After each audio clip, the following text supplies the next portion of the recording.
வணக்கம். செல்வகுமாரின்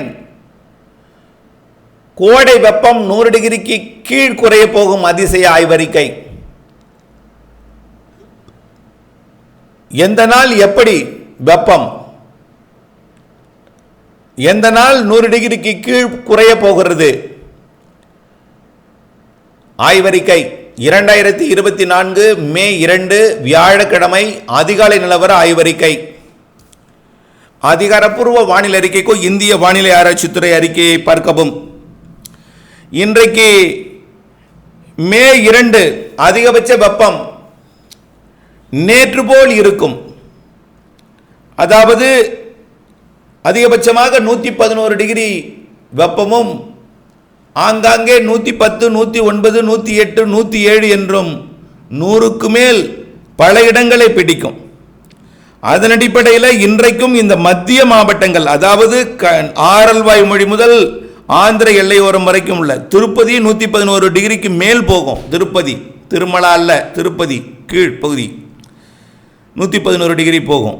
அதற்கு தெற்கே 110, 109க்கு குறையாத வெப்பம் தமிழ்நாட்டிலே பல இடங்களில் பதிவாகும்.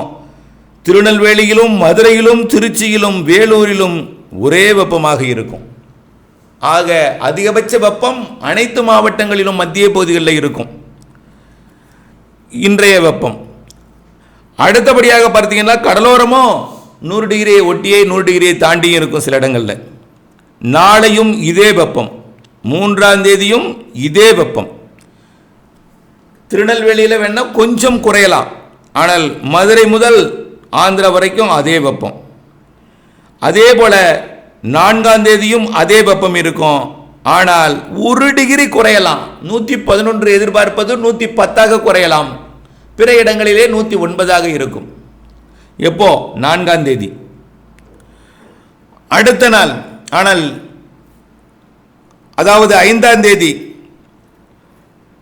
வேலூர் வெப்பமும், அதாவது வடகடலோர வெப்பம், வட உள் மாவட்ட வெப்பம் குறையும். ஏன்னா கர்நாடக எல்லையோர பகுதிகளில் மழைப்பொழிவை கொடுத்து ஆந்திர எல்லையோரத்திற்கும் திருப்பத்தூர் மாவட்டத்திற்கும் மழைப்பொழிவை கொடுக்க போகிற நிலையில் 5ஆம் தேதி வட உள் மாவட்ட வெப்பம் குறைய வாய்ப்பு இருக்கிறது. சேலத்திற்கு தெற்கே, இன்னும் சொல்லப்போனால் திருச்சிக்கு தெற்கே வெப்பம் உயர்ந்திருக்கும். ஆக 5ஆம் தேதி வெப்ப உயர்வு வந்து திருச்சியும் மதுரையும் பிடிக்கும். திருச்சி, மதுரை, திருநெல்வேலி பிடிக்கும். பாளையங்கோட்டை 109 டிகிரியாக இருக்கும். ஆக தொடர்ந்து 109 டிகிரி இருக்கிறது. 5ஆம் தேதி மட்டும் வட உள் மாவட்டங்கள் சற்று குறையும், மழை காரணமாக ஈரப்பதம் மிகும் என்பதனால. 6ஆம் தேதி எப்படி இருக்குன்னு பார்த்தீங்கன்னா, அதாவது வட உள் மாவட்டங்கள் வெப்பம் நன்றாகவே குறைந்துடும். 104, 105க்கு வந்துடும். 104, 105 வந்துடும். ஒருவேளை 107 இருந்தாலும் மாலை இரவு வெப்பம் மழை அதை தணித்து விடும். 6ஆம் தேதி தொடரும். மதுரையில் 109 டிகிரியாக வெப்பம். ஆக தென் மாவட்டங்களில் மழை தொடங்குவது கொஞ்சம் தாமதம் ஏற்படும். கர்நாடக, கேரள எல்லை, தென் மாவட்டம் மத்திய உள்பகுதின்னு சொல்லலாம். மதுரை, விருதுநகர் இந்த பகுதிகளில் மழை தொடங்குவது கொஞ்சம் தாமதம் ஏற்பட்டாலும், கர்நாடக எல்லையோர, கேரள எல்லையோரத்தில் மழை தொடங்கி முதல்ல குளிர்வித்து விடும் படிப்படியாக. அதுவும் இல்லாமல் மேற்கு காற்று வருகை காரணமாக மத்திய மாவட்டங்களில், கிழக்கு காற்று வருகை காரணமாக மத்திய மாவட்டங்களில் வெப்பம் உயர்ந்திருக்கும். அது திருச்சி மற்றும் திருச்சியை விட மதுரையில் கொஞ்சம் கூடுதலாக இருக்கும். மதுரையை மையமாக வைத்து தொடர்ந்து வெயில். ஆக மதுரைக்கு மழை வருவது கொஞ்சம் தாமதம் ஏற்பட்டாலும் வெப்பம் விரைவிலே தணிந்து விடும் அங்கே. ஆக இறுதியாக வெப்பம் தனியிடம் மதுரையாக இருக்கும். அடுத்தபடியாக 7ஆம் தேதி, 8ஆம் தேதியை பார்த்தீங்கன்னா மகிழ்ச்சியான ஒரு அறிவிப்பு. 8ஆம் தேதி 100 டிகிரியை தொற்றும். மதுரை 102 இருக்கலாம், மதுரை 102 இருக்கலாம். இதுதான் அதிகபட்ச வெப்பமாக இருக்கும்.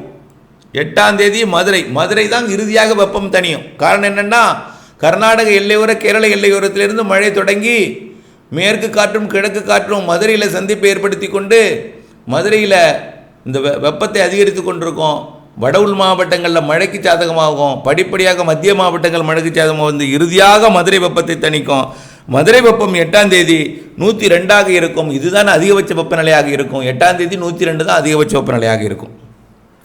அப்போ பாக்கி இடத்துல வேலூர் 99, 100 கீழே தான் இருக்கும். சேலமே 97 தான் இருக்கும். 97, 98 தான் இருக்கும். ஆக 100 டிகிரிக்கு கீழே சேலம் வந்துவிடும், ஈரோடு வந்துடும். திருச்சி வேணா ஒரு 100 டிகிரியில் இருக்கலாம். திருச்சியும் மதுரையும் 100 டிகிரி இருக்கலாம். அதுவும் அடுத்தடுத்த நாட்களிலே அடுத்து என்ன, அடுத்த நாளே 9ஆம் தேதியே குறைஞ்சிடும். 9ஆம் தேதியே 100 டிகிரி ஆகிடும். கண்டிப்பாக மதுரையும் திருச்சியும் 100 டிகிரி. இறுதியாக குறைவது மதுரையும் திருச்சியும். வேலூர் என்ன சார், அதுதானே நம்பர் 1 இடத்தை பிடிக்கும். வேலூர் என்ன இவ்வளவு குறைவாக சொல்றேன்னா, அங்கே மழை பெய்ய போகிறது. முதல்ல ஆந்திராவில் இருந்தால் மழை, முதல்ல கொல்கத்தா, ஒடிசா, அதாவது மேற்கு வங்கம், ஒடிசா, ஆந்திர பிரதேசம், தெலுங்கானாலாம் மழைப்பொழிவு தொடங்க போகுது 7ஆம் தேதி 8ஆம் தேதி. அந்த மழைப்பொழிவு ஆந்திர எல்லையோரத்திற்கும் கர்நாடக எல்லையோரத்திற்கும் அதிகமாக கொடுக்கும். கொஞ்சம் நல்ல மழைப்பொழிவை கொடுக்கும். கேரள எல்லையோரத்துக்கும் கொடுக்கும். பிறகு உள் மாவட்டங்களுக்கு கொடுக்கும். இறுதியாக தென்கடலோரம் வந்து கொடுக்கும். தென்கடலோரத்துக்கு ஏன் இறுதியாக கொடுக்குன்னா, தென்கடலோரத்திலிருந்து காற்று, தெற்கு காற்று நுழையும். தெற்கு காற்று போய் தான் தெற்கு காற்றும் தென்கிழக்கு காற்றும் வடமேற்கு காற்றை எதிர்த்து குளிர்விக்கும். அதனால் மழைப்பொழிவு வட உள் மாவட்டங்களில் இருக்கும். இறுதியாக குளிரப்போவது மதுரை மற்றும் திருநெல்வேலி. அதுவும் 10ஆம் தேதி குளிர்ந்து விடும். 10ஆம் தேதி தமிழ்நாட்டிலே எல்லா மாவட்டமும் 100 டிகிரிக்கு கீழே தான்.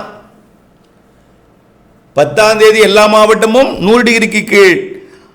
அதிகபட்ச வெப்பநிலை எங்கே பதிவாகணும் பார்த்தீங்கன்னா, 10ஆம் தேதி Trichy 95 degree Fahrenheit, 95 degree Fahrenheit. Tirupati 97 degree Fahrenheit. 10ஆம் தேதி உச்சபட்ச அக்னி காலம்.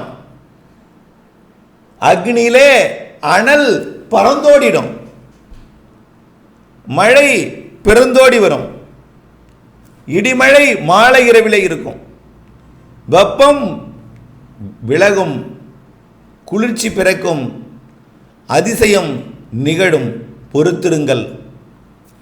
அதேபோல 10ஆம் தேதி தமிழ்நாட்டில் குறைந்தபட்ச வெப்பம் மிகவும் குறைந்துவிடும் என்பது, அதிகபட்ச வெப்பமே குறைந்துவிடும் என்பது. ஞாபகப்பட்டிலாம் 88 தாங்க. புதுச்சேரியில் 88 டிகிரி ஃபாரன்ஹீட் தான் இருக்கும், 100 டிகிரி கிடையாது. சென்னைக்கே 88 தான் இருக்கும். தொண்டி வேணா கொஞ்சம் 89 இருக்கலாம். இதெல்லாம் 90 கிடையாது. 100 எங்கேயுமே இருக்காது. 10ஆம் தேதி 100 டிகிரியே இருக்காது. 100 டிகிரிக்கு கீழ் தான் வெப்பம். அடுத்தபடியாக பார்த்தீங்கன்னா தொடர்ந்து 11, 12, 13 எல்லா நாளுமே 100 டிகிரிக்கு கீழ் வெப்பம். இந்த அதிசயத்தை எந்த ஆண்டும் நீங்கள் பார்த்திருக்க முடியாது. நடக்க போகிறது. அப்படியே இருந்தாலும் ஏதோ ஒரு பக்கம் உயர்ந்திருக்கும். ஆனால் இந்த ஆண்டு பரவலாகவே வெப்பம் தனிய போகிறது.